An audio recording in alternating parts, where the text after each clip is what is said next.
Atong pinakaunang pipino mga guys, kay action na siya og paingon guwang. Sayang man po di takakan sa pinakaunang fruit jay.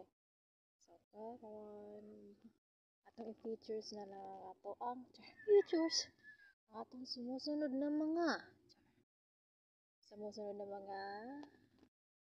unod niya mga guys. Kita mo na.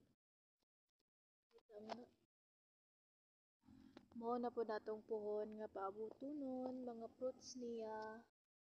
There. Kanayon nyo makita din na mga nanoy hakaw naman na ng puhon-puhon na to na makyuha na po sa itong pag-harvest. So tundri amon to siya nga time. Ako na gid siyang ikuha kay tingnan gitirada na po siya ko no. Di pwede.